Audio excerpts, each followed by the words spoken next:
Welcome to Propaganda Loves You, the show that asks and answers the question, what's a good example of an illegal order? I'm Kodie, your host for this week, joined by Arthur, Joe, Cheyanne, and Noah. Ask not what your country can do for you. Ask what you can do for your country. We shall fight on the beaches. We shall fight on the landing grounds. Mr. Gorbachev, tear down this wall.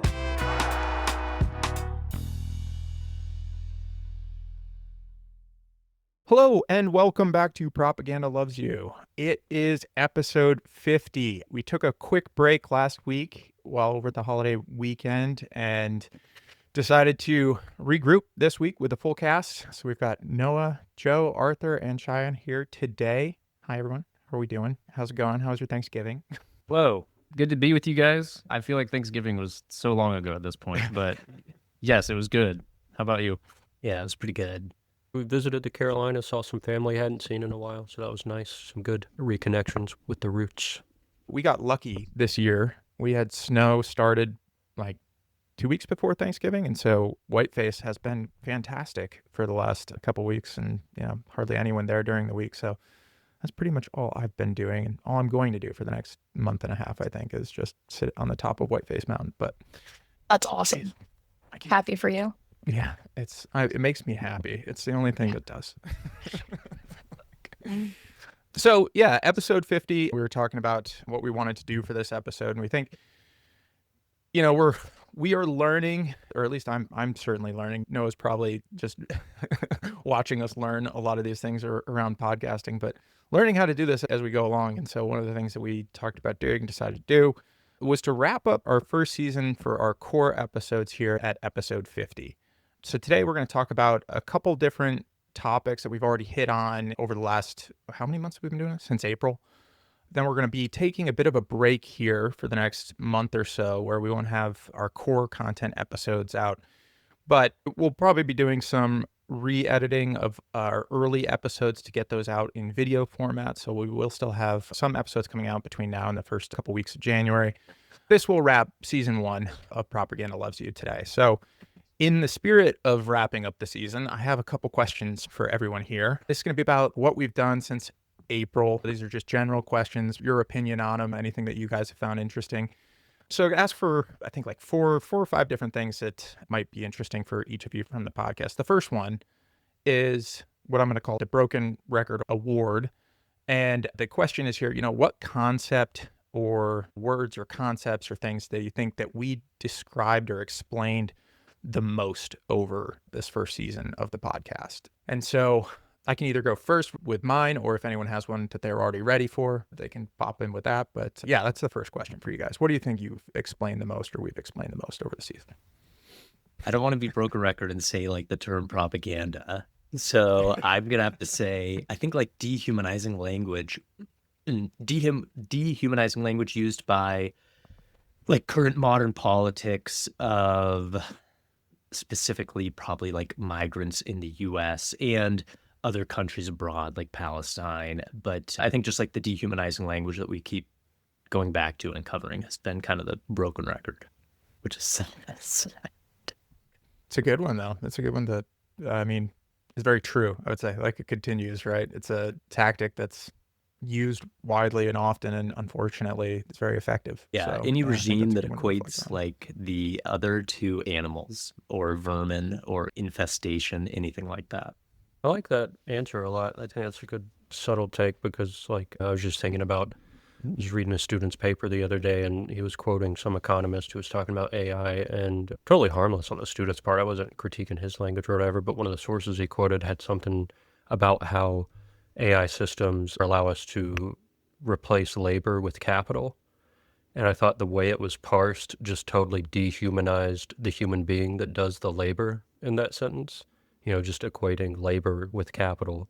Capital is just stored up money, and labor is like actual effort that a human being puts into something. And the way they can just coldly equate labor and capital like that, I thought that was really dehumanizing. And so, yeah, you're right. That kind of propaganda that dehumanizes people is everywhere. What what I was going to say is democracy or fascism, just as guesses. I didn't know if you had got the AI to analyze all our transcripts and actually had a definitive answer or not, though. I was thinking about doing that. I decided not to. Maybe we'll do that for like coming back and season 2. We can talk about some stats. So We could have like a John Henry style AI versus human competition. Like, we'll guess what we thought was the most talked about.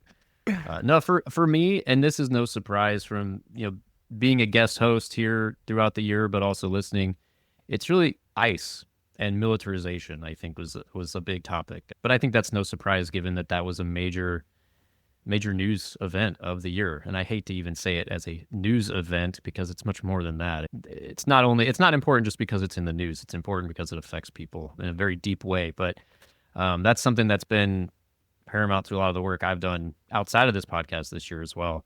But definitely here with this group, certainly talking about militarization of ICE forces, the Lake and Riley Act we've talked about, the propaganda that comes from not just ICE, but kind of the greater military defense structures in place. So that to me has been a big point of discussion this year.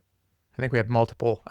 If I had to go back and check, and I will after this, maybe for season 1 or season 2, episode 1, maybe we'll talk about this. But yeah, I imagine ICE is probably mentioned in more of the titles of episodes that we have than probably anything else at that point. Yeah, so that makes sense.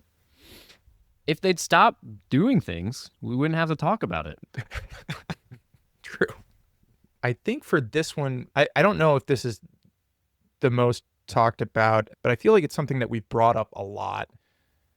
The tactic of flooding the zone with information, just trying to inundate people with so much information that they can't effectively figure out what's up and what's down, right? Like that, like from when we talked about it with the fire hose of falsehood thing that, Russia likes to do and just push out tons and tons of content to exactly what is occurring with the current regime in the United States today, right? Like they do the same exact thing, just make things so chaotic and crazy that people don't know how to respond or don't have the time to respond. So I think that's the concept that I was thinking about a lot with that specific question there. It's interesting, Kodie, that's your choice because the whole tactic of flooding the zone in turn then leads to us being a broken record about some of these other topics, right? Because the zone has been flooded with all of these same talking points. So, it all comes together. Full circle. Speaking of full circle, so the next question that I have for you guys, is there a specific prediction or something that we talked about that did come true or in your mind did escalate the way that we had talked about it escalating during the season? Anything particular that you guys would come to mind for that? Comes to mind for me was Joe predicting the Iran situation that then completely went away. Like a week later was all happened here on the podcast first thing. It was very interesting. Forgot what that was. I don't even remember the prediction Exactly. that I made. I think for me it was these are kind of tied together, but to what you were just saying there, Cheyanne, the terrorism language, Joe, that we had talked about early and how that was going to be used. Like we're absolutely seeing that occur. And that's actually gonna be a major topic for today, something that we're going to talk about. I think there was one other, and this is just like, I won't say this necessarily came true. I think it was in the process of happening when we were talking about it. But when we talked about like the disinformation, when we did our disinformation episodes, I think the last one, Joe, you asked a question around like, why are we talking about this? And I think I said it's because I think that's going to be the modus operandi of the United States, like moving forward, which I think it is. It's pretty clear. Like they don't have any care about truth in any way and using those exact same tactics. So I think those are kind of tied together, but that was the one that I was thinking about for that. Did the same kind of thing with the terrorism language and like Forever War turning inward with like Antifa and the classification of the first domestic terrorist organization. So yeah, I thought that one was pretty apt. I don't know if I have a specific example other than I remember listening to some of the early episodes this past year and a lot of the conversations around tech and AI and how that's going to be influencing things and continuing to have more of an outsized presence in discourse and in government life. And that's certainly been the case. So I don't know if there was a specific I don't think there was a specific sort of call that AI will do this or that, but the deregulation of AI, the outsized presence of it was certainly something that came true this year. No, I wasn't thinking about this before we started recording, no, but when you said that, then it made me think more about, like, we had a lot of conversations early about AI. Is it the technology itself, or is it who controls it? And I think we kind of landed on it's the who controls it. And then you see everything that happens with Grok and Elon and how he's directly putting his thumb on the scale of what it says, right? Like, and it's very open. It's like he admitted, it's like, oh, this is woke. Like, I have to change what's coming from this AI. Like, says that on his Twitter account or whatever. So yeah, I'm with you there. That's a big one. Even OpenAI, like the tool, it used to be nonprofit, and they got to like, like get everybody's data and harvest it all, and then they turned into like for profit, like a month ago. So it's like it's nefarious on whoever controls it. Yeah. Yeah, I don't agree with Elon on a lot of things, and I don't think I actually agree with him on this either, because his arguments against OpenAI are completely self-serving. It has nothing to do with what he actually thinks. But what he said, about it being like, oh, this is supposed to be open and it's supposed to be protecting against, the worst things of AI, like the charter for how this started. And he's just like, I mean, he's obviously saying this just because he wants more control over where it goes. But yeah, I'm with you there, Arthur. Like the mission, the grand mission, right, versus where we are now, very, very different things, it feels like, for sure. On that topic, there's a person I used to follow on TikTok, CJ Trowbridge. This guy talks about tech and democracy and everything, but he talks a lot about AI systems. And something he's brought up is that there's not a lot of media attention about other AI models that are open to the public, like DeepSeek, for example, that comes from China. Those are actually structured in a more open source kind of way and tend to perform better at lower cost in terms of labor. So as we're watching the AI race, whatever we want to call it, into the next year, noticing what Western North American-based capitalist ventures are doing versus what other AI softwares otherwhere in the world are doing. I think that'd be interesting to compare and contrast. But as far as predictions and stuff go, the main thing that's on my mind is really all the terrorism stuff. We had talked about I guess for me, the prediction is kind of simple, because it's like the trend of colonialism is to bring those tactics that are used abroad on occupied populations, eventually to bring them home in the form of fascism.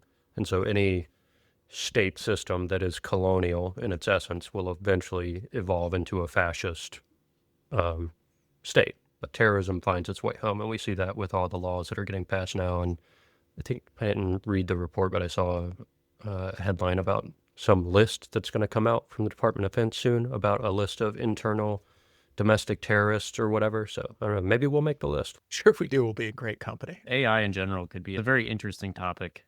We've done a lot of reporting on AI and data centers, specifically in Nevada. There's a lot of data centers popping up. The problem is that they consume a ton of water to keep them cool, and Western states are super dry. So it's been a big issue. We've done some reporting on it, and it's profound, the amount of power and water that these centers take up and the limited economic benefit they actually provide to communities. So there's something to ponder. There was like an Oregonian article this past week about, sorry to like go with you on this aside, but like the data center water that Amazon had like gotten polluted into this farming water up in Oregon, and it had been linked to like cancer clusters. And it's just like, you got fracking, you got cancer clusters with data centers. Nevada's getting fucked, or I don't know if I should say that, but already like, Nevada's been like storing all of like, radiation material. Like it's just unbelievable, like what's getting into our ground and water sources.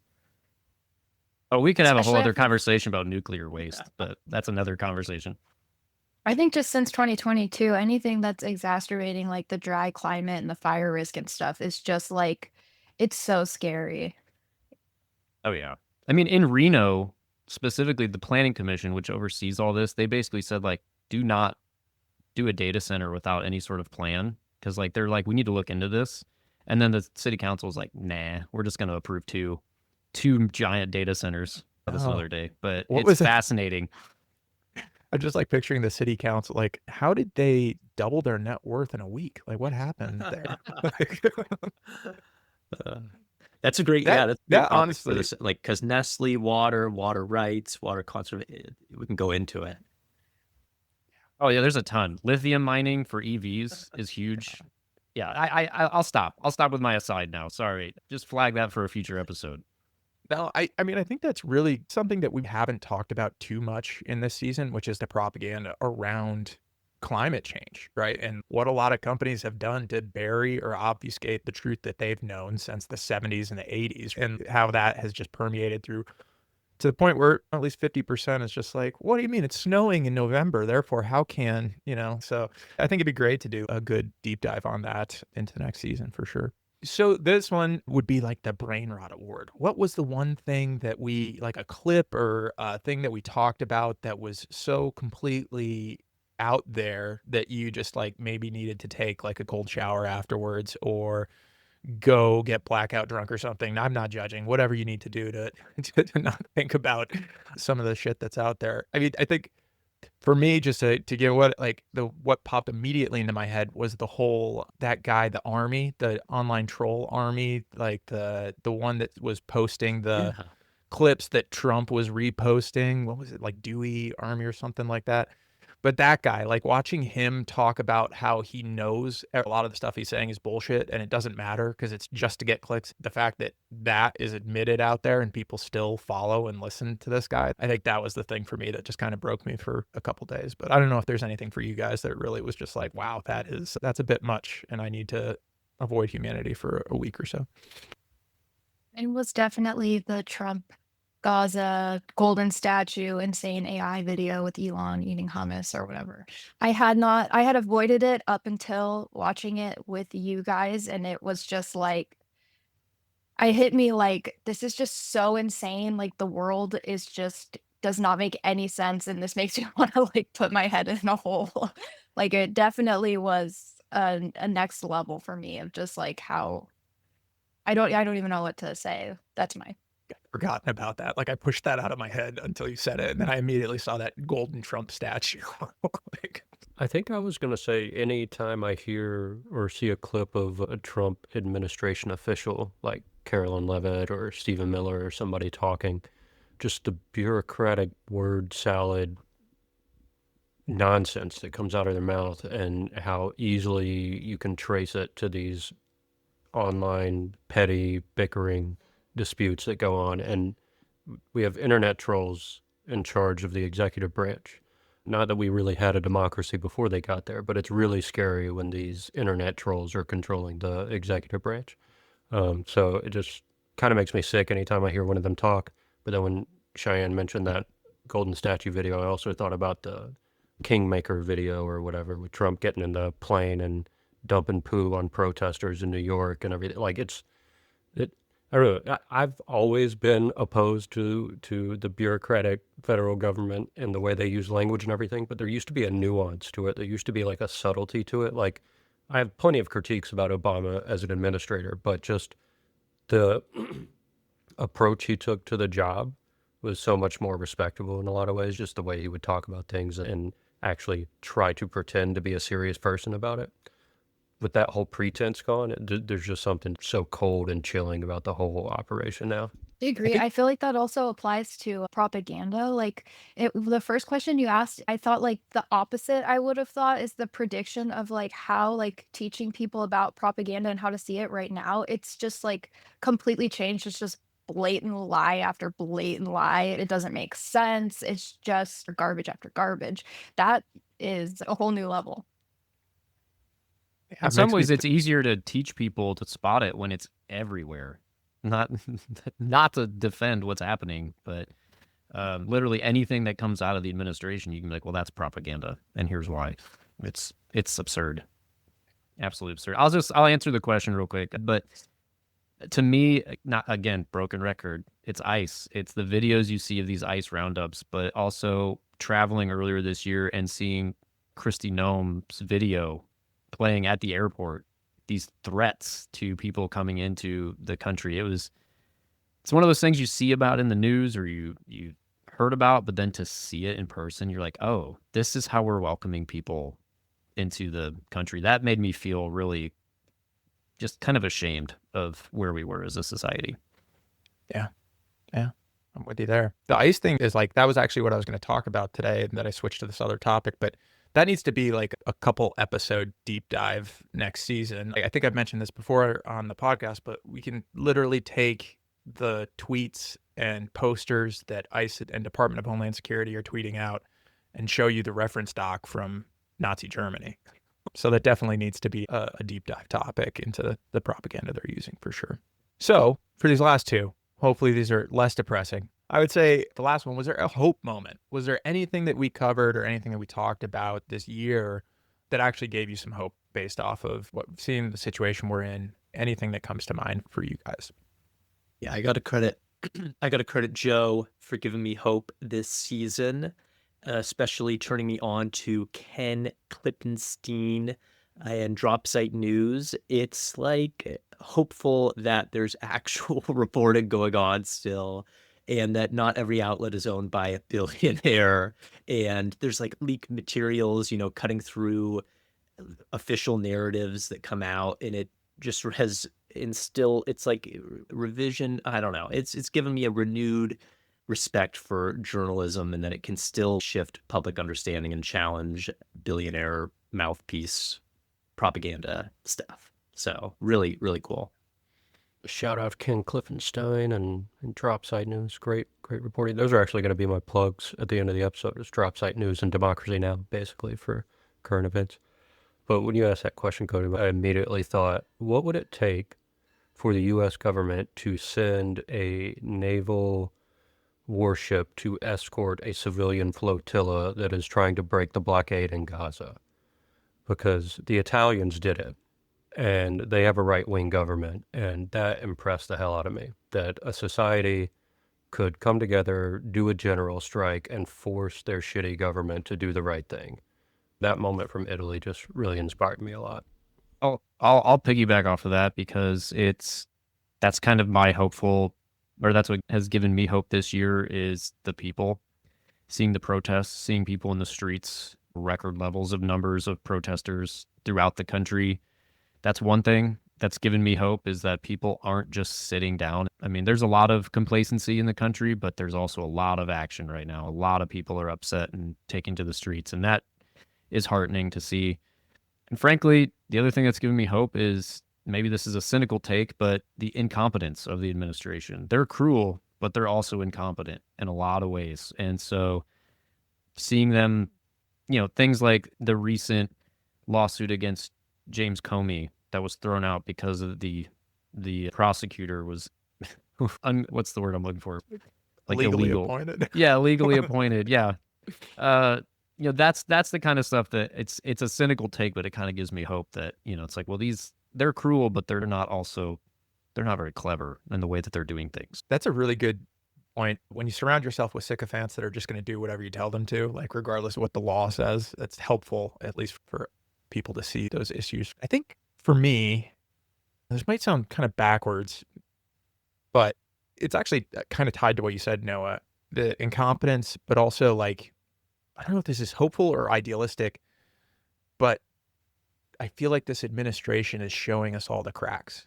Like, we're seeing all the ways that power can be abused, and we're seeing how institutions that have been built up over 20 years of this war on terror are now being used for other things, right? Like, we're seeing all of these things, and maybe it's giving us a roadmap for what we need to fix or what we need to try and rein in. I guess also going back to your comment, Joe, when things are run smoothly, right, you might not see these things or not even notice it, but because they're being done so in your face, like, you're like, oh, well, shit, they shouldn't have the power to do that.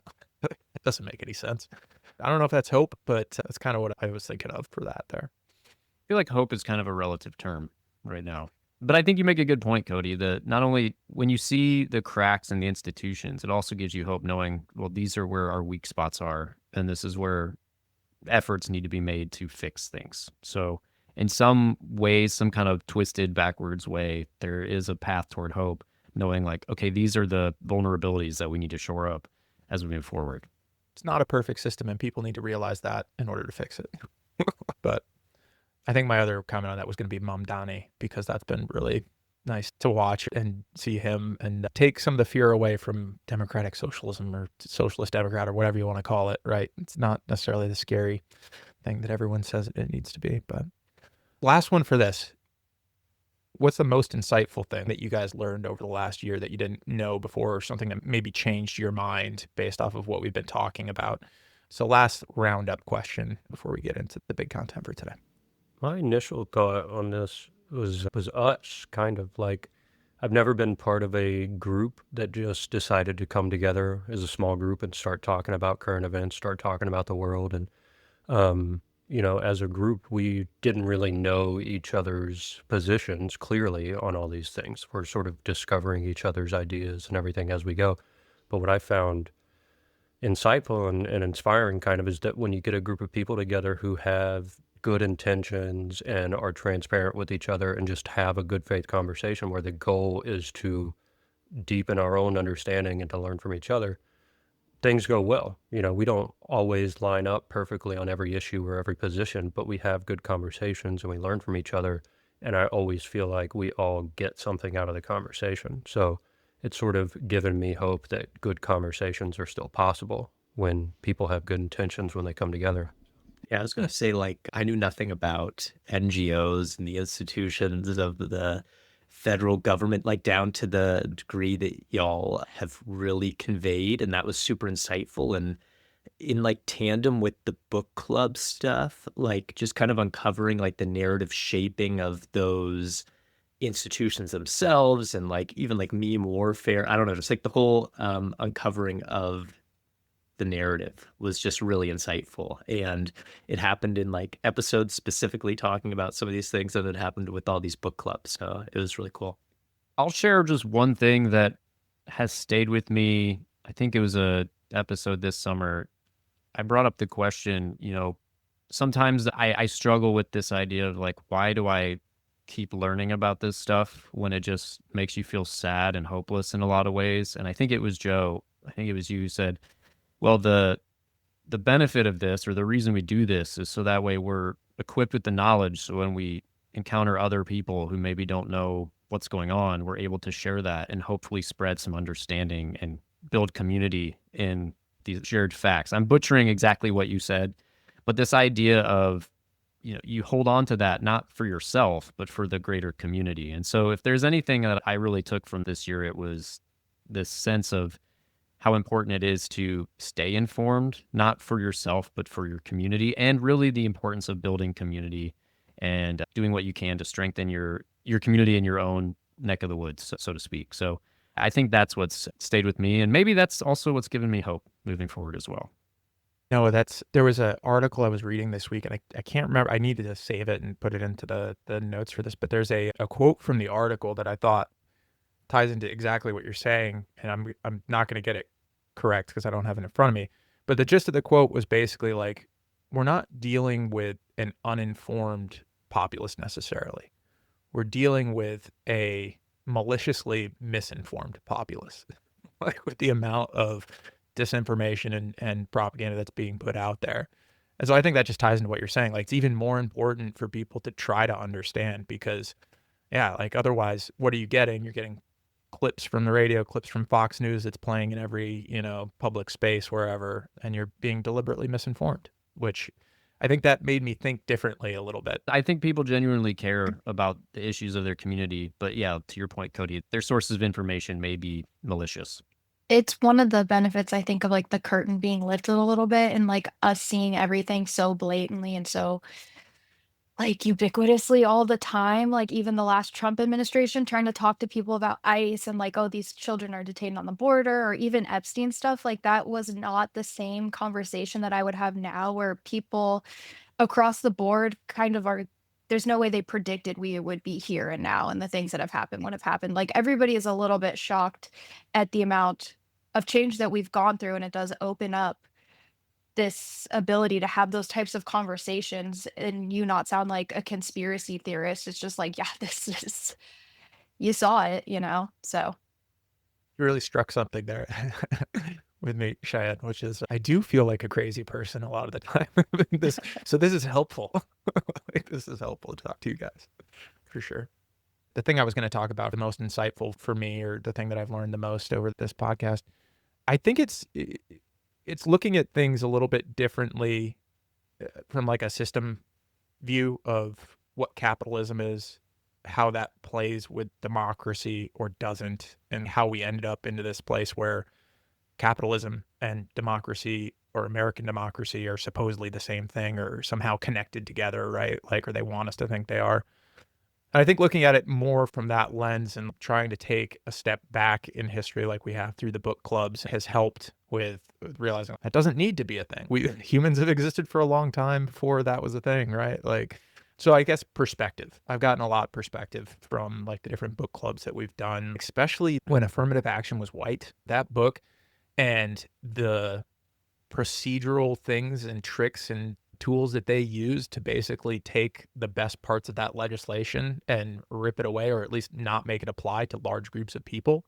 And then Joe, how that was actually connected, like you said, to labor and people, like looking at them as labor. And so I think like seeing it, the broader time span, larger system, how it works has been really, really helpful for me in understanding a lot of the problems that we're seeing today. I thought about my funniest thing that I saw, which was my conservative kids video.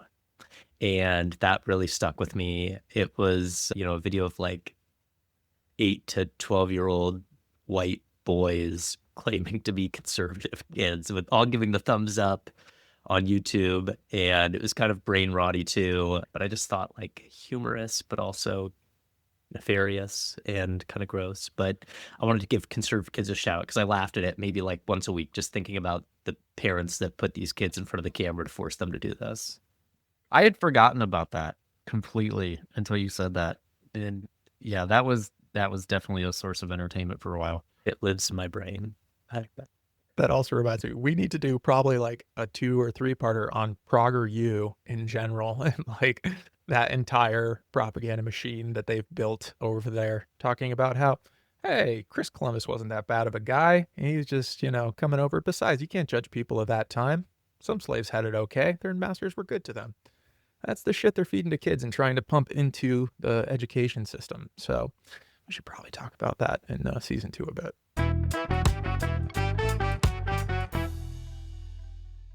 Please stay tuned for a word from our sponsors. Howdy, Patriots! The leaves are turning and you know what that means. Summer is over and the season of resource readiness is here. It's time to stock up. That's right, Pa. It's time to ensure that your bunker is winterized and ready. Why not switch out those cumbersome motion spotlights for a festive strand of ballistically capable holiday safety lights? Don't get caught unprepared. Our team has calculated your optimal winter supply needs, and we've bundled it. Every Patriot who spends over $500 gets a free thermal image disruptor. Your heat signature is your own business, and no one else's. You gotta try our latest seasonal treat. We got a fresh shipment of the Pumpkin Spice Patriot Protein. When you're waiting out the collapse, you're gonna be living for those little tastes of fall. Plus, for a limited time only, all ironclad tactical summer solar power tools are 30% off. So come on down to Bunker Barn. We've got the goods to keep you safe, keep you warm, and keep you one step ahead of the rest in style. Bunker Barn! Winter is nearly here. nearly here, and we got the gear. Yeah.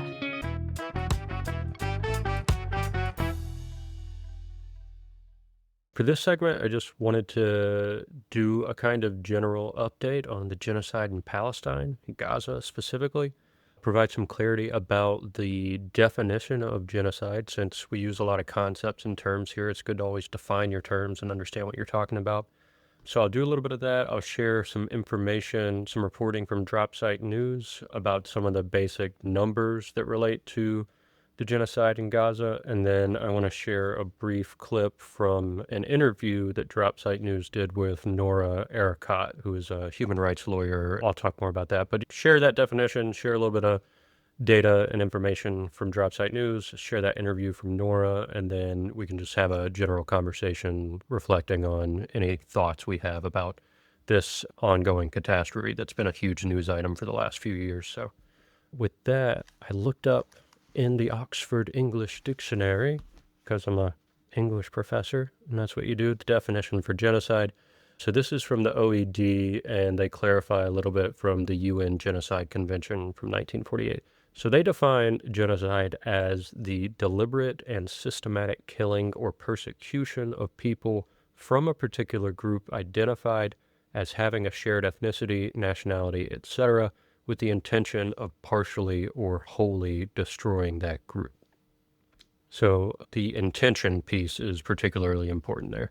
The UN Genocide Convention of 1948 lists 5 specific acts that they specify as contributing to genocide. And any of these acts committed with the intent to destroy in whole or in part a national, ethnic, racial, or religious group as such. The first act is killing members of the group.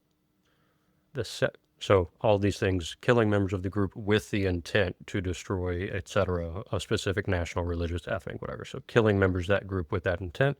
The second one is causing serious bodily or mental harm to members of the group with that intent.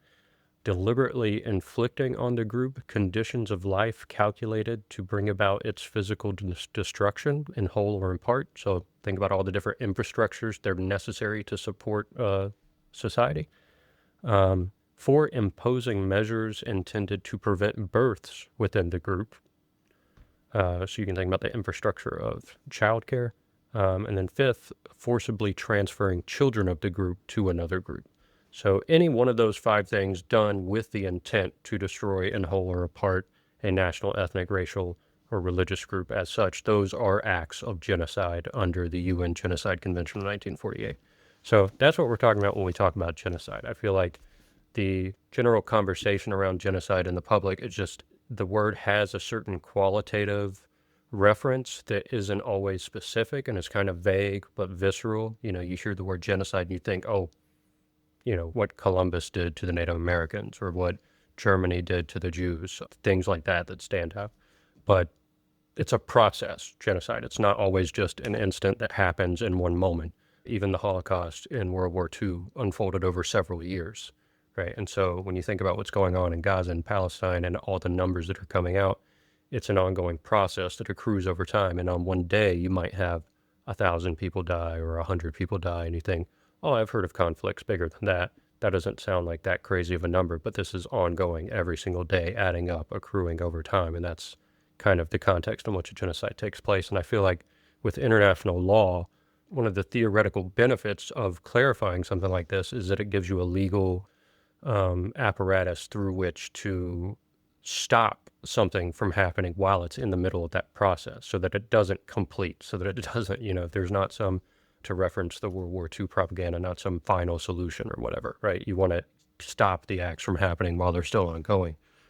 So clarifying it in this way gives lawyers something to work with in the international legal system. So anyway, from Dropsite News, they on October 7th, 2025, did a 2-year report on the genocide in Gaza. Let me just share this link in the chat because this link has the article that I'm going to read from as well as the interview with Nora at the top. I'll share my screen when we do the interview. Joe, before you read that, I think one thing you said there that I just want to comment on, that genocide is a process. It takes time, like even in World War II. I think like some of the things that you've seen come up from Netanyahu or other very pro-Zionist people were like, oh, if Israel wanted to, they could kill everyone in Palestine tomorrow. Therefore, this is not a genocide. They're trying to use that as a defense mechanism, which is just crazy to think about, right? Like, oh, we could kill more. Therefore, this isn't a genocide. But it's an important thing to point out because I think a lot of people do have that thought in mind. It's like the temporal, like it must happen now in order for it to count or be like this massive scale. But yeah, I just wanted to hit on that because I think it's really important.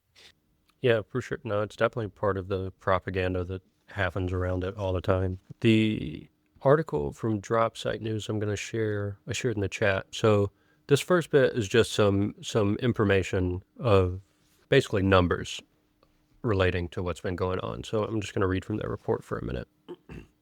They say, today marks 2 years of genocide in Gaza, 2 years of the most violent episode in the modern history of Palestine.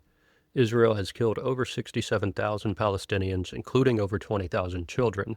That number is a bare minimum. Sorry, just let me pause here for a second. All those 5 categories that I mentioned in the definition, just kind of have those in the back of your mind, those different specific intentional acts when I'm going through these numbers and thinking about which of the boxes get ticked while I'm sharing the numbers. So continuing their report, they say, Thousands more are missing under the rubble. There have been countless massacres, flower massacres, aid massacres, Red Crescent massacres, school massacres, the massacres of over 1,000 families and bloodlines that have been wiped out forever. We do not even know the number of deaths not caused by bombs or bullets or shells or drones, the number of preventable deaths caused by Israel's assault. We do know that at least 460 Palestinians, including 154 children, have starved to death, and more are dying every day from Israel's campaign of forced starvation and famine. Entire cities have been reduced to dust and broken concrete. Homes, hospitals, schools, universities, mosques, churches, bakeries, everything that knits a community and society together has been destroyed. Even color seems to have been obliterated, everything now covered in a gray dust. 92% of residential buildings have been damaged or destroyed. Over 500 schools and every university has been damaged or destroyed. Only 1.5% of cropland is still accessible and suitable for cultivation. Nearly every Palestinian in Gaza, 95% of the population, has been displaced, most of them multiple times. Hundreds of thousands now live in tent cities where they are still bombed and shelled and shot. Healthcare has been devastated. Out of 38 hospitals in Gaza, 25 are completely shut down, while the rest are barely functioning. The number of doctors and medical personnel killed is over 1,700. Over 360 medical personnel have been detained. Journalists have been shot. Israel has killed between 250 and 270 journalists and media workers over the past 2 years. Over the past 2 years, we've seen a huge escalation in daily attacks and dispossession in the occupied West Bank by Israeli settlers and soldiers. Tens of thousands of Palestinians have been driven from their homes in the largest wave of displacement in the West Bank since 1967. The number of Palestinians arrested in the West Bank and Jerusalem over the past 2 years has topped 20,000, including over 1,600 children. At least 77 political prisoners have died in custody. And it's not just Palestine. Israel has bombed Lebanon, Syria, Yemen, Iran, Qatar. We could spend days listing facts and figures, and it would still not come close to capturing what has been wrought and how it has ruptured not just Palestine and the region, but has reverberated across the globe. All of this has been backed and supported and armed by the United States more than any other country. A new report by the Cost of War Project at Brown University found that the U.S. has provided Israel with at least $21 billion in military aid over the past 2 years alone. It concludes with the obvious: Israel would not have been able to sustain its wars across the Middle East without massive U.S. backing. So that's some reporting from DropSite. To end the segment, I just wanted to share a bit, I think 4 minutes of Nora Erekat speaking with DropSite News about her thoughts on reflecting on what's been going on in Gaza. Nora Erekat, for reference, is a human rights lawyer and legal scholar. She's a professor at Rutgers University, and her 2019 book is called Justice for Some: Law and the Question of Palestine by Stanford University Press. So let me share my tab so we can hear from Nora. Apologize, but I was just saying that after 2 years of this registering of death and destruction, there's an attempt in order to push this revisionist history to make this out to be a really severe hostage crisis that revolves around Israel. I mean, that's literally where we're at, that after we have seen, what I think we didn't expect, because there have been the taking of captives, of Israeli captives, and not necessarily civilian hostages, but of Israeli soldier captives previously by Palestinian groups, and including Hamas. And in those instances, that has led to negotiations in some strange way that was treated as prisoners of war, obviously not by Israel, but if you graft onto it the laws of war, these are POWs, they're exchanging them, and so on and so forth. In this episode of what happens after October 7th, I think it represented, a few things, miscalculations that we couldn't have anticipated. I don't think that it was apparent to anybody how little Palestinian life cost, or meant, or was worthy. I mean, the extent and the ease with which we've been killed with zero consequence is astounding. It's gutting, really.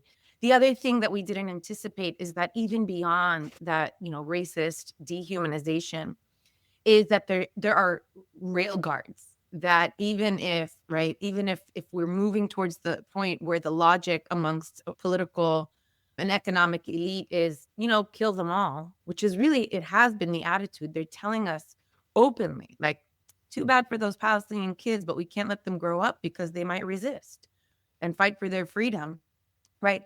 That there are norms, there are principles, right? Both in international law, certainly, but also principles across, in reference to academic freedom, in the freedom of speech, in the right to protest, in democratic representation, in journalistic, representation.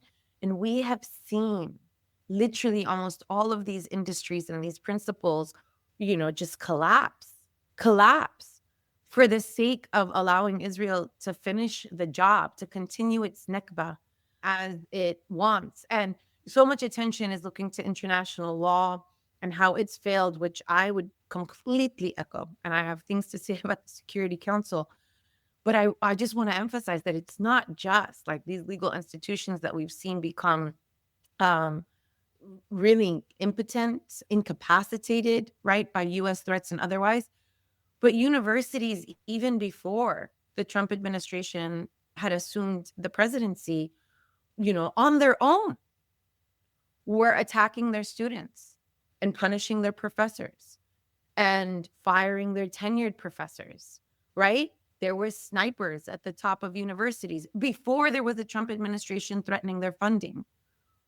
Reflects for us, right? What is the structure of university governance that now, we're academic freedom is not the central principle, but instead whoever serves on these trustees and these boards have become increasingly representative CEOs of weapons manufacturers who are profiting, have become hedge fund managers, venture capitalists, and otherwise, who have a tremendous amount of wealth and are also reflecting their financial interests.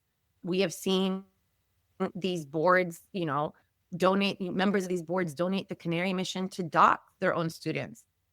I mean, in journalism, you can tell us the story, Sharif. We just saw you on Al Jazeera reporting on the direct targeting of journalists, and yet the impotence of a journalistic corps to even stand up and defend the life of their journalists. We've seen the same in the medical industry. Like, the medicine is meant to, with an oath to do no harm.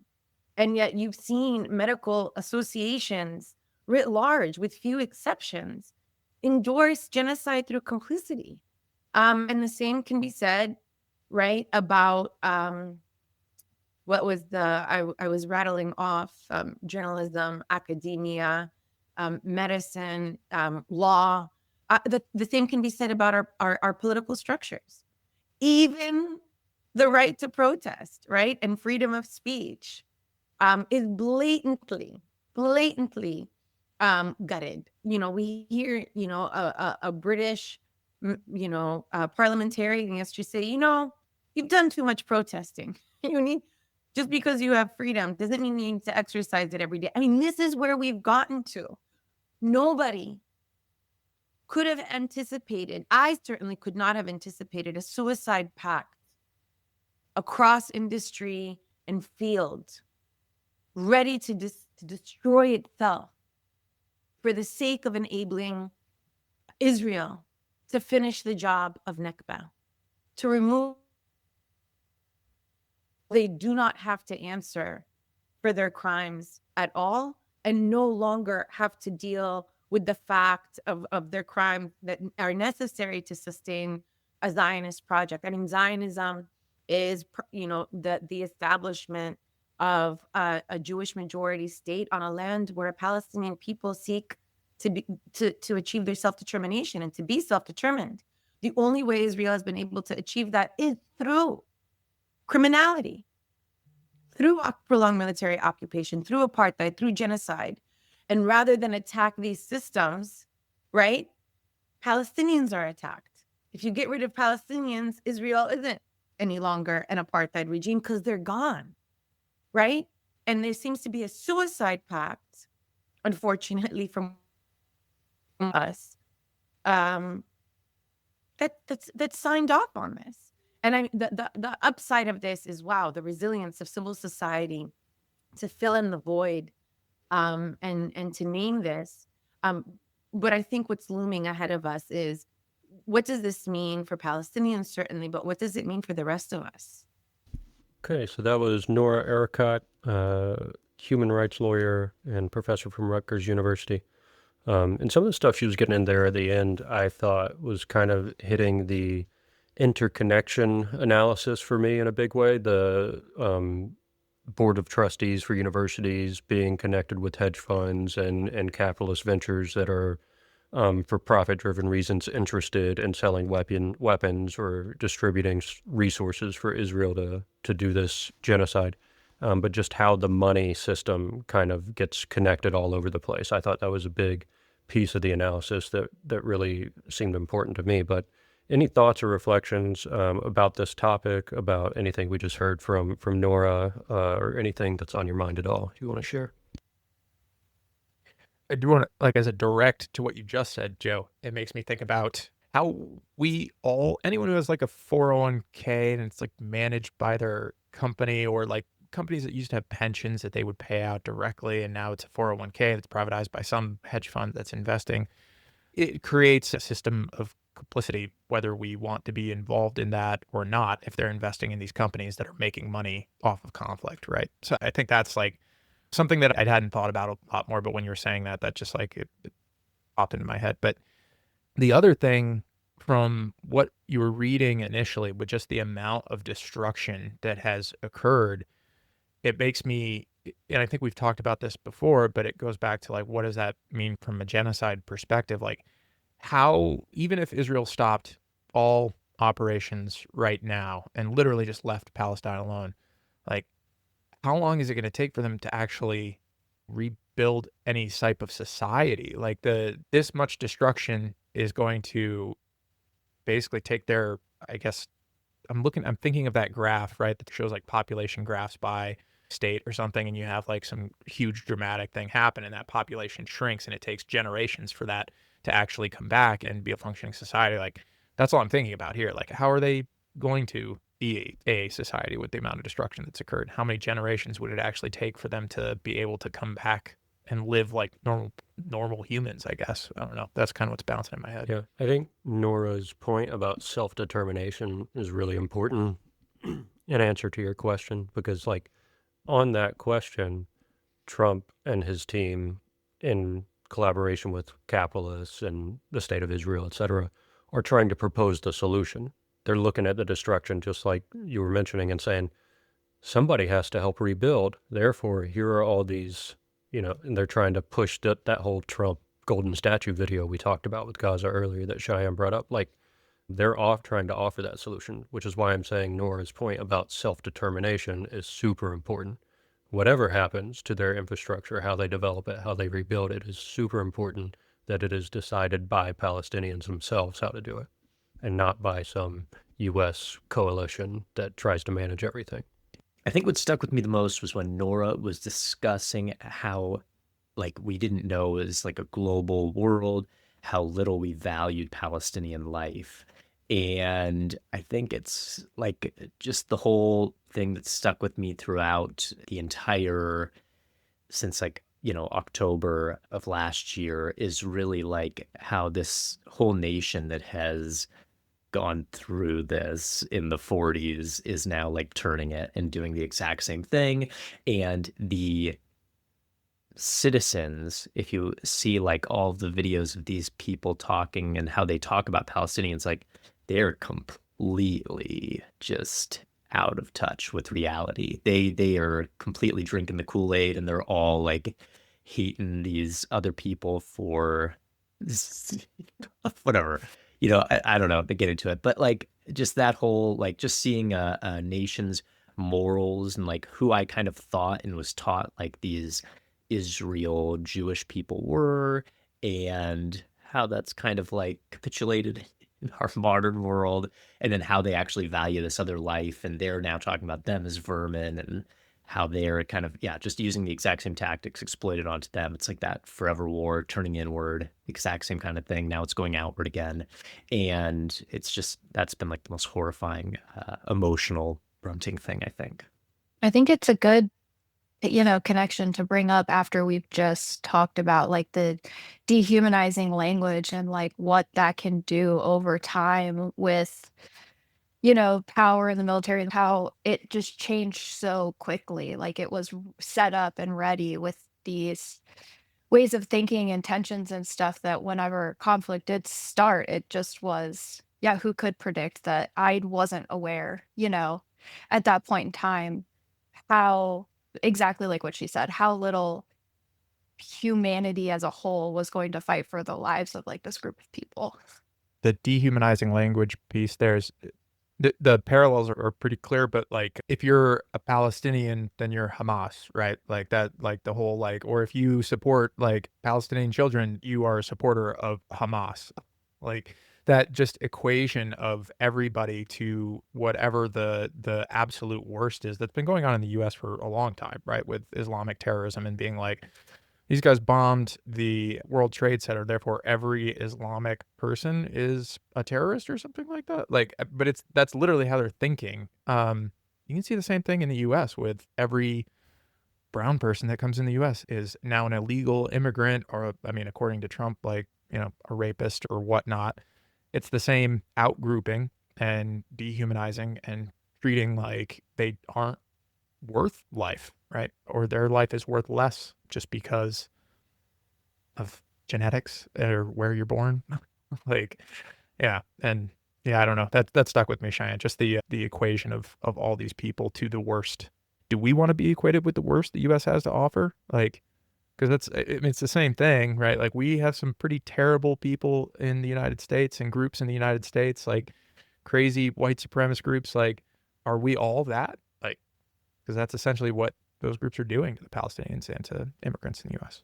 Yeah, and for me, this all connects back to a kind of historical political analysis that Howard Zinn does really well in A People's History of the United States, talking about how these different in-group, out-group differences get manipulated in propaganda by the ruling class to separate the masses from each other, to prevent people from working together. In the early colonial states, it was preventing slaves and white peasants and indigenous resistors and women from combining their efforts to overthrow the ruling class. The original revolution of the United States was in the wake of many working class uprisings that were going on in the 1700s leading up to the U.S. Revolution. They needed the revolution to sort of coalesce everybody into a single identity and to prevent them from working together against that internal ruling class. And so when I'm thinking about what's going on today with all these conflicts, Gaza as an example, but you could also point out Sudan, you could point out Congo, these other things that have resources at the center. I mean, earlier in the year, Cheyanne shared a video we watched about breaking down the interest in the oil field right outside of Gaza in the Mediterranean and how international capitalists were sort of interconnected in those interests.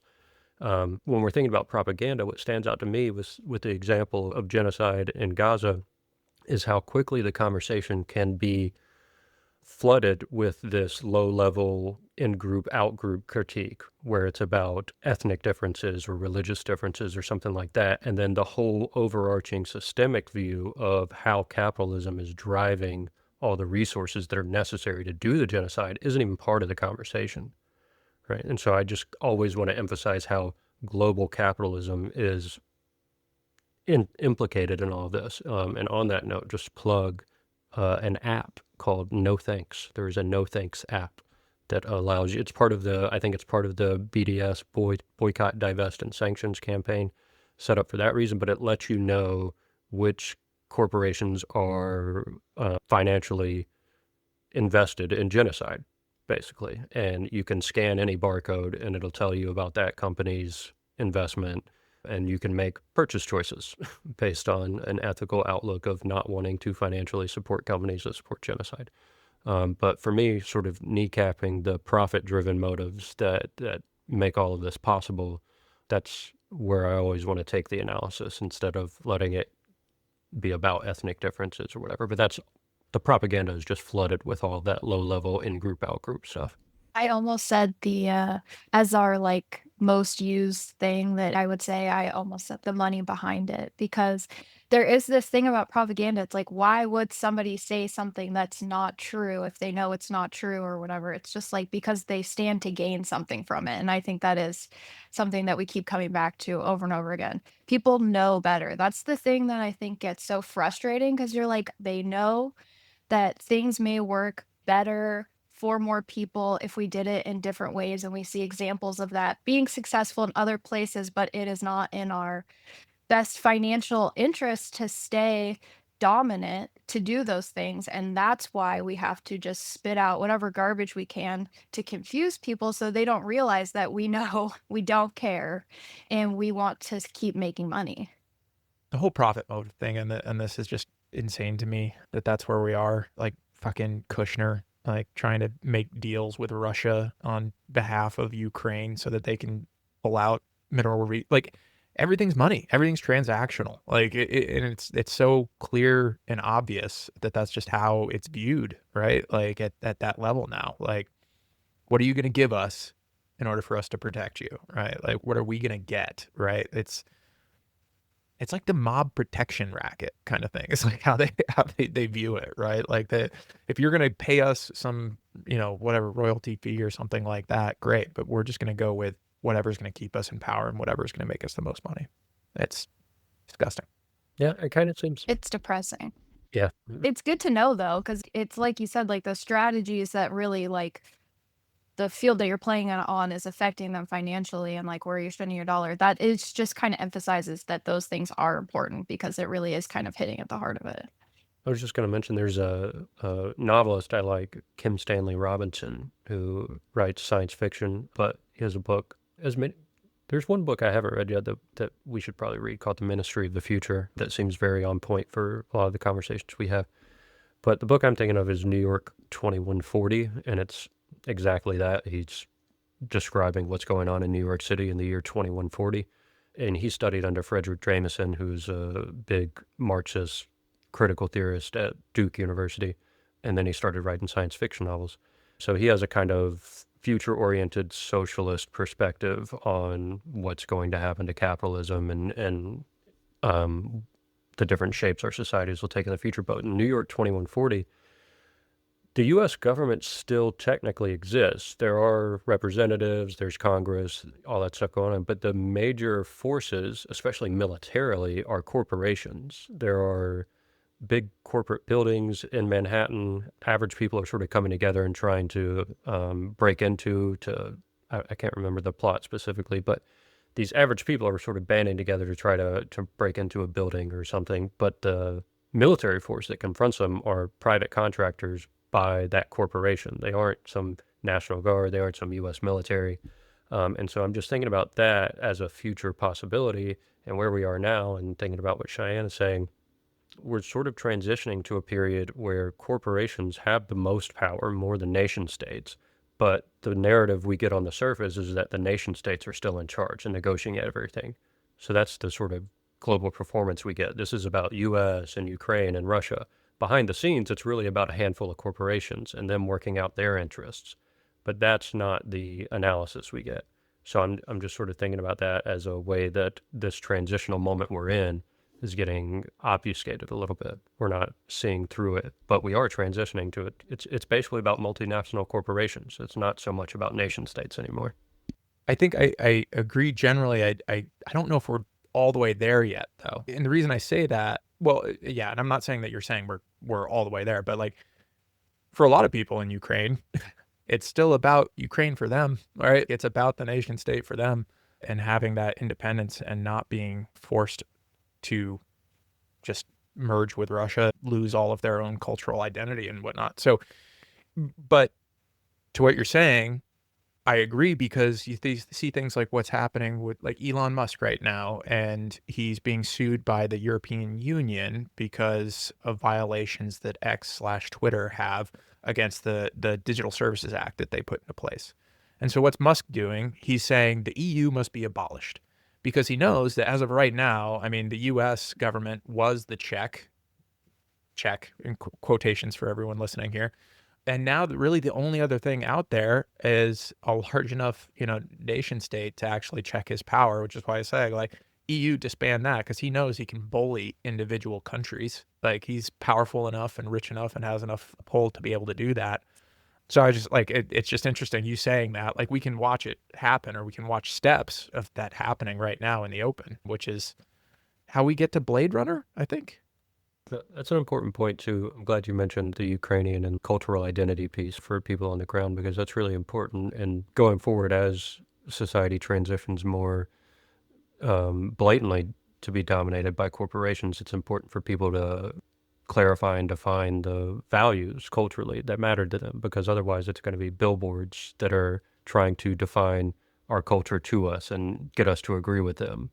Unless you want a billboard culture, you have to define your own culture. That piece about cultural identity is just an ongoing conversation to think about and spend some time on. That's what the Dawn of Everything stuff has done for me, too, is just, I don't know, kind of trying to look at current events through that kind of lens. It makes it a little, I don't know, it clarifies it a little bit. Corporations are weird. It's just kind of hard to figure out analytically what to do with corporations in relationship to culture, because they seem to pervert it a little bit. It takes something good in culture and it just perverts it and doesn't let you know that it's extracting money and time and resources from you. All I can think of is they live. And like you said, billboard culture, and it's literally like, that's, pushing it into you. One of my instructors in one of my classes, I don't even remember, it's finals week, so I'm a little like jumbled in the mind, but said something the other day that was like, I thought put it in the propaganda pamphlet. It said, if it's free, then you're the product. And I thought that's such a good little saying to keep in mind, because even though maybe you get community and positive engagement from social media, like keeping in mind that you're also generating ad dollars and you are being targeted, and, like really assessing those things, and if they positively or negatively affect you and the world around you, like actually, viewing them for what they are, the many different facets or whatever. It can be helpful, just because it is easy to feel like, what can I do? Like, I think what you can do, you got to find the meaning for yourself first. And that's like a good, that really, I was like, I'm going to remember that. If it's free, then I'm the product.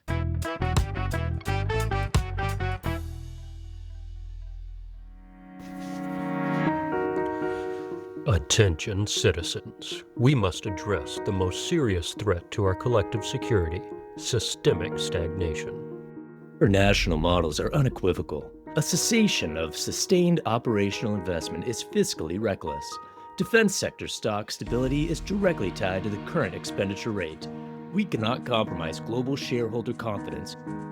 Without the externalizing pressure of engagement, internal social friction becomes immediately volatile.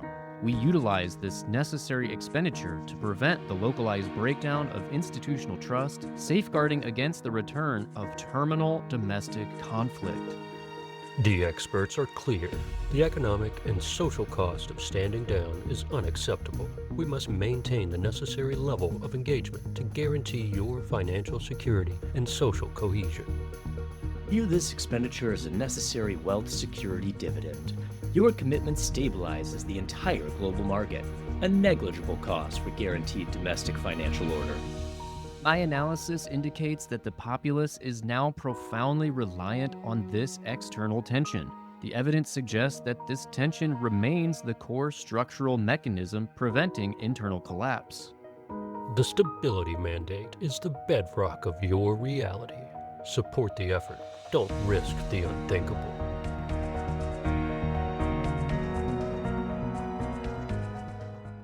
All right. Well, I just want to provide a kind of an update on something that I've been thinking about a lot for the last couple of weeks. I was considering doing a solo update on this last week, but the situation is changing so quickly. And full disclosure, I've been a little bit hesitant to talk about this topic. And that's because I used to work for one of the units that we're about to talk about. So just as a disclaimer before I get into this, anything that I'm going to talk about here is just coming from open source reporting or Wikipedia, and not anything that I personally may have been involved in or know about. I'll probably add some color commentary and explain some things, but all of this is widely available on the open internet. So what I want to give an update on is the war crimes that are being committed by the Department of War in murdering people in the ocean. If you've been following this at all, obviously we've been doing a lot of strikes, and the administration has been saying that this is going against drug runners, specifically Tren de Agua or whatever cartels that they designated as foreign terrorist organizations. And so what I want to talk about is I'm just going to walk through kind of like a timeline of things that have happened. And then there's a couple areas that I want to get into a little bit more detail on. But just as a reminder, back in February 2025, this is when Defense Secretary Pete Hegseth basically fired all of the top judge advocate generals in a lot of different military services, I think from the Army, Navy, and Air Force. And so for anyone that's not familiar, judge advocate general, what their job is to tell the military leaders what is and is not legal, what would be considered an illegal order versus a legal order, right? In July, there was a national security presidential memorandum that was signed that essentially authorized military use of force against drug cartels. So this is when they designated, like I mentioned, Tren de Agua and a couple others as foreign terrorist organizations.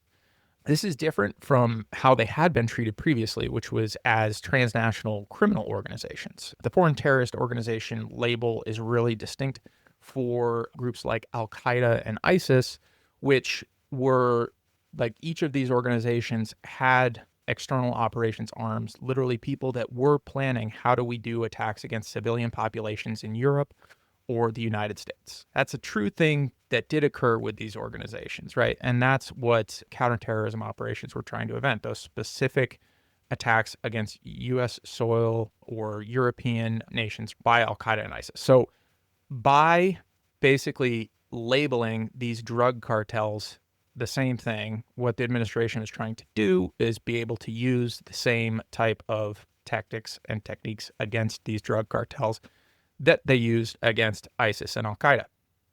The big problem here, at least initially, is that we normally don't murder drug dealers in the United States as punishment for what they're doing. That's usually a criminal piece. As I mentioned before, they were designated as transnational criminal organizations. So that's a law enforcement action. So that's usually handled by the Coast Guard, doing observation, picking people up, boarding ships, arresting people, doing whatever you need to do there, not by using the Joint Special Operations Command and SEAL Team 6 to go and blow up boats that may or may not be bringing drugs to the United States.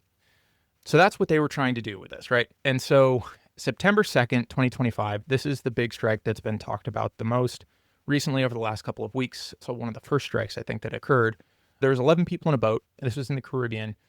The U.S. took a strike, and what's come out recently is that was JSOC, Joint Special Operations Command, that was performing that action. So Admiral Mitch Bradley was the commanding officer, 3-star general for this, JSOC commander at the time, and it was done by SEAL Team 6. So SEAL Team 6, most people probably remember them from the raid that killed bin Laden, right? That was the team that went out and hunted I don't know how much, if I need to explain that, but the mastermind behind 9/11 and what led us to those actions. Anyway, so that's the team that they're now using to do kinetic strikes, kinetic action, which is murder of people in boats.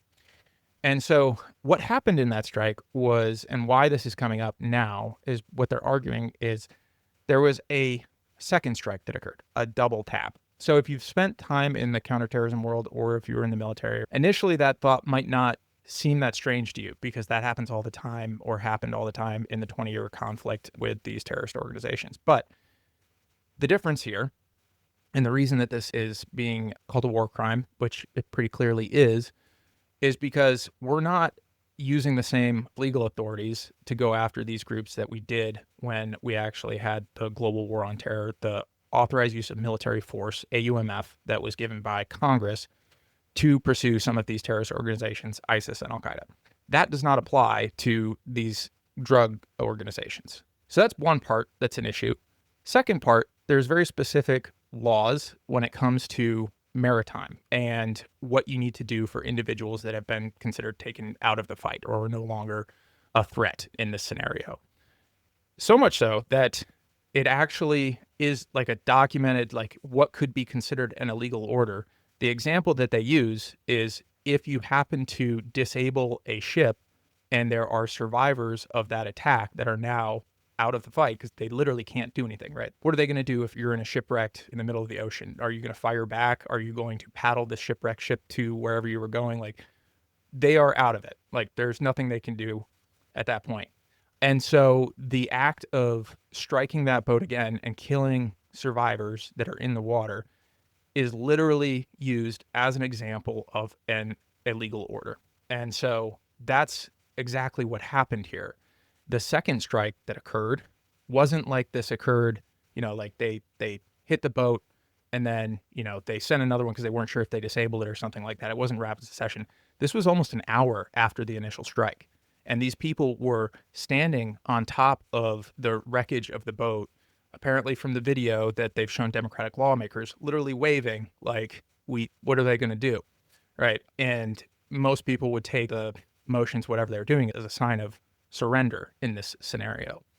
And so 40 minutes after that initial attack that killed 9 people on the boat and rendered it completely useless, they struck the boat again, killed the 2 individuals that were still there sitting on top of the boat and sunk it. What the administration has said is basically changed multiple times. The official narrative coming out from them is, they're saying, oh, initially they didn't say anything. Then when the actual video, if you guys remember that from the Democratic lawmakers, like, don't follow illegal orders, that came out, I think it was probably in response to this. It's not confirmed. But what also occurred around this time was the resignation of Admiral Alvin Halsey from Southcom. Southcom is the command that oversees operations in South America. This isn't confirmed, but what is being reported is that he resigned because his Judge Advocate Generals were telling him that these strikes would be illegal and going after these people that they don't actually know who they are. And I'll explain that in a second. Could be considered an illegal order. So what did Hegseth do? It seems that he, one, forced him into retirement or fired him, essentially. That goes through here in a couple days is when he actually retires. But then they moved to JSOC to actually execute these things because the Southcom commander, was not willing to do so. So what have they said here? There's been a couple of different things that they said. The first, that it was nothing wrong. This was totally normal, blah, blah, blah, trying to use like the same argument from the war in ISIS and Al-Qaeda that they could do this. And then they said that there was no second strike. And then once that came out, that was definitely clear there was, because there's video of it, that it was completely within law. And then that they were removing a obstacle for maritime travel. That was one of the excuses that they used.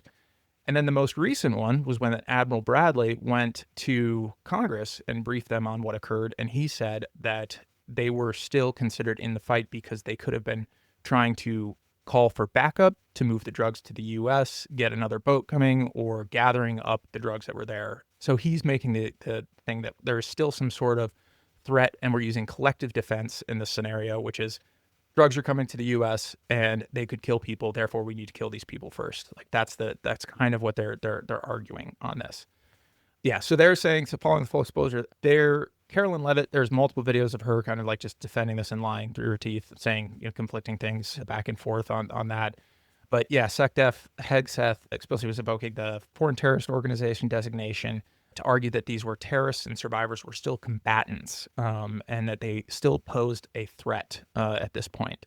So they have not had a clear, they're just trying to find whatever story they can right now. Like the law itself is pretty clear. There was a group of Judge Advocate Generals that had been fired by this administration that has come together outside of it and basically put out an opinion like that literally, and I'll put this in the notes for the show, but that's where it comes in with this is like written in military law doctrine that this would be a war crime. And so that's what's going on right now.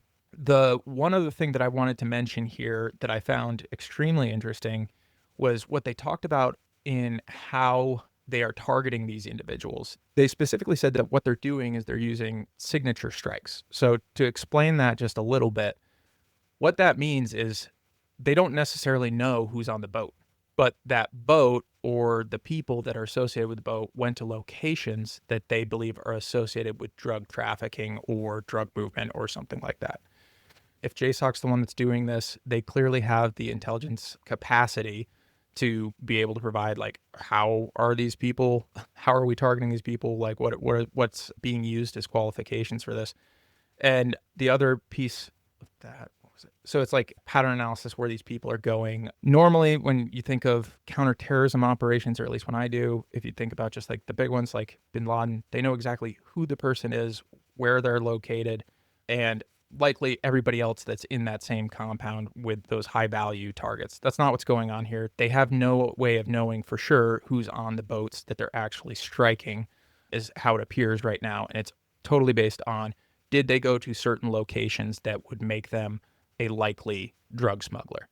The very last thing I want to mention is Bradley also said that that boat wasn't even coming to the United States. It was going to another location off of the coast of Venezuela to meet up with another boat. So it wasn't even headed to the U.S. with these drugs at the time of the strike. That was admitted by Bradley. So I want to provide that because the thing for me is like, we've talked a lot about the forever war turning inward, or in this case, it's turning more towards the Western Hemisphere and spheres of control and trying to revive the Monroe Doctrine of U.S. control of North and South America, right? I just wanted to bring that up to you guys because it's also taking what was built as a terrorist hunting organization. When you think about JSOC, they've got a couple different missions. That's one of them. And now we're using it to counter drug runners. The reason I bring that up is because in my mind, you have organizations that are supposed to be doing that. You've got the Drug Enforcement Agency, you've got the Coast Guard, you've got Border Patrol, you've got all these organizations that are law enforcement focused that should be trying to keep drugs out or whatnot. Like that's literally in their mission. And yet we're taking a military option and using that instead. It's like we've got this, I don't know, we're using a gun when we should be using a gavel, I guess, like, or something. Like there's something there that I just, it feels worrisome and also obviously extreme. And like, we are not using the right tools for the job. We're using the tools that we want to send a message and to push that we can control whatever we want to in our hemisphere of control. Anyway, that was a lot of me talking, but wanted to give you guys that update and see if you guys had any thoughts on that. No, that's pretty scary. I think you outlined it really well. You're saying they fired all of the guardrails and adjudicators who would pronounce these things as war crimes. Typically, Congress, who we all elect and vote for, do they recommend these groups and then give the authority to like go after them and approve them? And that's also then missing too. So in that scenario, it's like the Congress, if we really wanted to, Congress should be the one that's authorizing any act of war. Like if we're saying we're not at war with Venezuela, we're not at war with these cartels, it's like a non-international armed conflict or something that they're legalese that they're trying to use to justify this. But realistically, if these organizations are planning, which is what they're saying that like the money and drugs are being used to attack the United States in some vague nebulous way, right? But drug runners, and I'm not talking about the people on the boat because a lot of reports have come out that they're basically just fishermen that are getting coerced into doing this by cartels. So we're basically murdering fishermen that, are being thrown on boats and told to drive places. But if there was an actual threat, like, Trinidad was planning a 9/11 or something like that, then they should go to Congress and get authorized use of military force based on the evidence that they can present. And then it's up to the executive and Department of Defense on how they want to address that. But right now they're not doing any of that. They're just saying, hey, I want to kill people in the Caribbean and I want whatever the best unit that's going to do that. Who's been doing that for 20 years? Let's send those guys to go do that because they're saying yes, they will, when the Southcom commander is saying no. I have like two questions. One would be, following what you just said, like, is this not kind of like a play from the ICE and declaring or like sending the National Guard playbook? When you hear no's and you want a yes, you just find these kind of, even a loophole law, just these random pathways to get what you want, and there's not as many stop blocks there telling you no. And Yeah. is this not kind of the same thing as that? For this, ICE in my mind is a little bit different in that, like, they are just building their army. right? Like that's I feel like that's what they're doing. Their domestic army force, right? That is only loyal or responding to Kristi Noem and Trump in this scenario, where I think like, would they want to pull in the regular military? Yeah, but I don't think they've got the pull for it yet, right? Like, I think there's too many people like Admiral Halsey that would say like, no, we're not deploying into the U.S. streets yet. But they are slowly removing, well, not slowly, they're quickly removing the guardrails there, as I mentioned. Yeah, the second thing was you're saying like the intelligence of who's on the boat isn't there, and that there's a justification of they've been in vague X place. And I'm curious if there's anything more specific than that, or could that, because to me that means like, oh yeah, everybody in Venezuela is basically a criminal, so that's Yeah. my justification. What place, like that doesn't really mean anything. Yeah, there's a couple problems with this. One, like, a lot of the information that they're going to use for that is going to be classified. And even if it's not classified, they'll just say it's classified. And that's for the reason that they can't like show you whatever justification, right?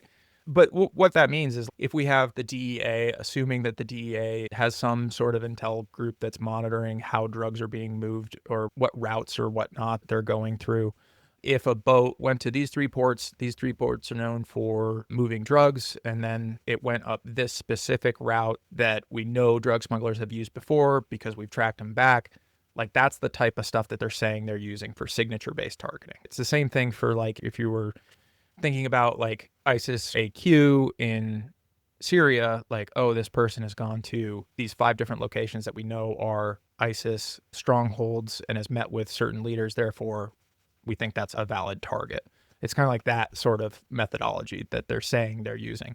But the problem with signature strikes is that you don't have necessarily any idea who's on that boat, right? Like, you're just assuming, you're making an assumption based off pattern of life. That's it, which is the very loosest way, I think.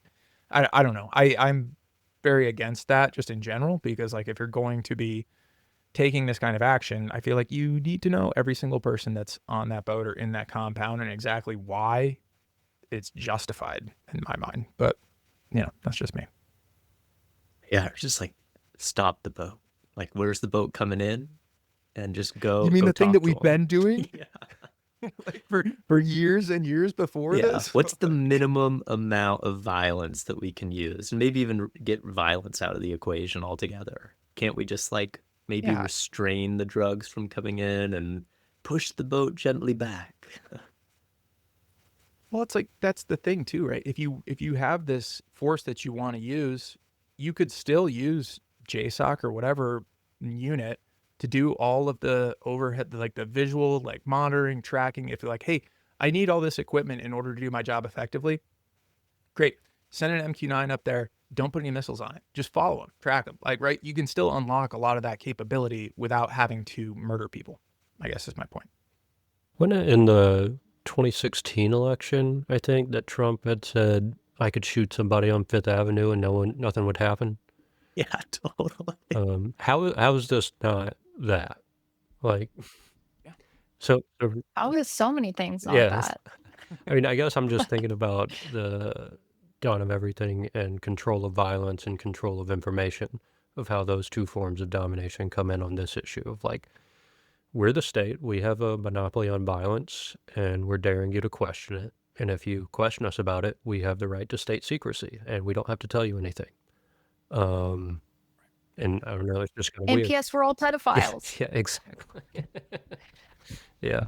It's just, they're just playing in our face, they're just playing in our face and daring us to do anything about it. And the question is, what can be done about it? I don't know. Yeah, and I guess my open question to anyone that I used to work with is like, Jesus Christ, man. Like how? I'm having been in that environment long enough, I know that, the whole story is obviously not there, but there's so much damning shit coming out. It's like, that's really hard to see a scenario where any of this is actually justified for me. Hey, speaking of playing in our face, did you see this last week? There was some like cabinet meeting and Pete Hegseth had the spelling Secretary of War and there was the double S at the beginning. It said SS for Secretary. on the nameplate. Yeah. We got to do a deep dive. And so just to, on the, That's just an autistic STEM. It doesn't mean anything. Oh, right. And like the naming of all these operations too, like people have tied them to all these like Nazi names, like I don't know. Yeah, but we gotta go into that stuff too.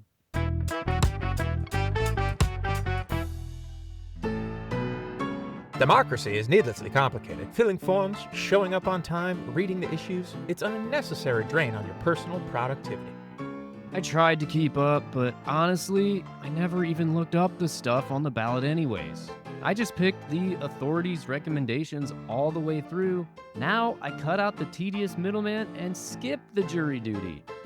If you're one of the millions of citizens that feel your civic duties have become a hassle, don't wait any longer. Enroll in the free Civic Autopilot program today. Truth AI handles all your municipal, state, and national voting, permanently managing your profile for optimal social outcome. Enroll now and immediately gain freedom from the most tiresome civic duties. No more jury summons, no more polling station lines, no more mandatory neighborhood watch enrollment calls. Your civic status is simply managed. Peace of mind is incredible. I've outsourced all my civic anxiety, and I haven't missed a single work deadline since. Your enrollment is essential to the national securities framework. Automated civic proxy prevents the single minor procedural delay that could cause the entire sustained operational investment framework to collapse. Lighten your load while the authority keeps you safe. Enroll in the Civic Autopilot program today. The Civic Autopilot program's no-cost enrollment is revocable. The enrolled citizen remains fully liable for all outcomes resulting from the proxy vote, including any future tax or legislative burdens generated by the system. Any attempt to manually cast a ballot following enrollment will result in immediate nullification and may trigger a review of your civic loyalty score.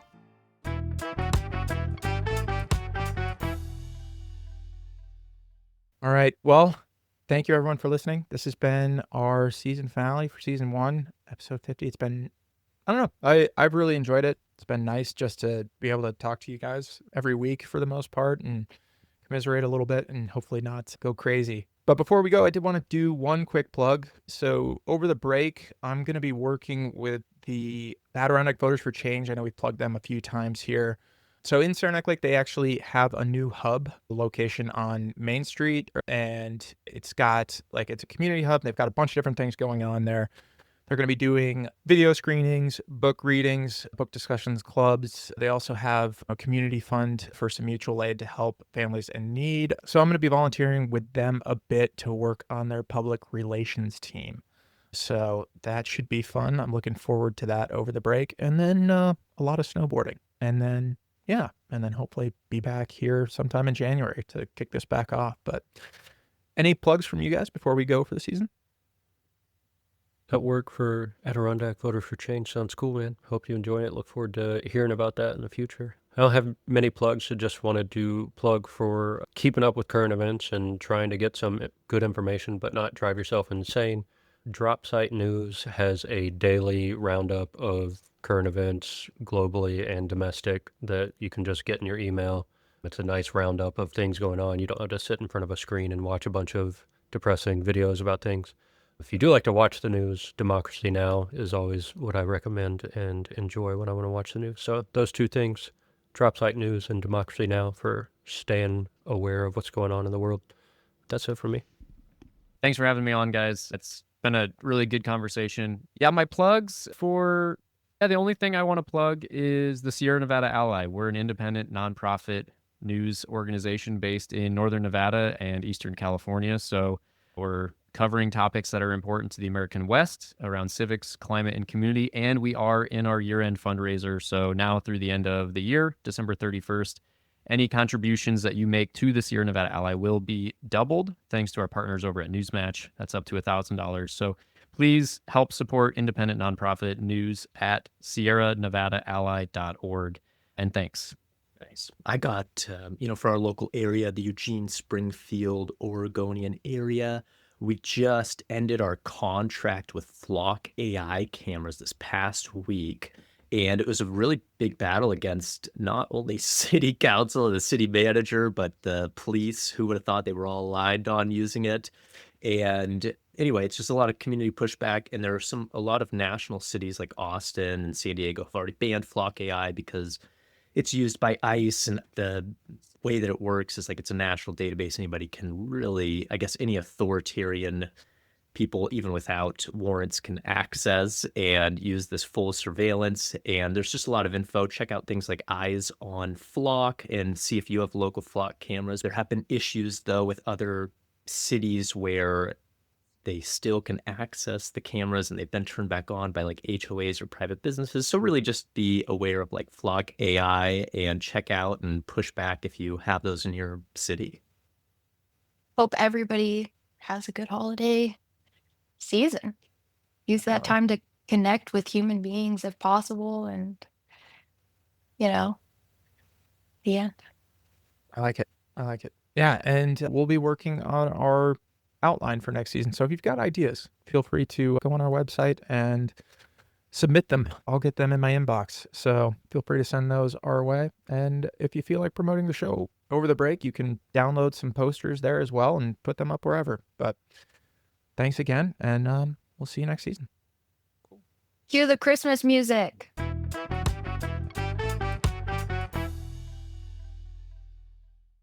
That's it for this week's episode. Thanks so much for listening and hanging out with us. If you enjoy the show, help us spread the word. Leave a rating or review and share it with your friends, family, or anyone you think would get something out of these conversations. Your ratings, reviews, and shares help this show grow, and the more people listening, the harder it is for propaganda to win. So until next time, stay aware, stay safe, and remember, propaganda loves you.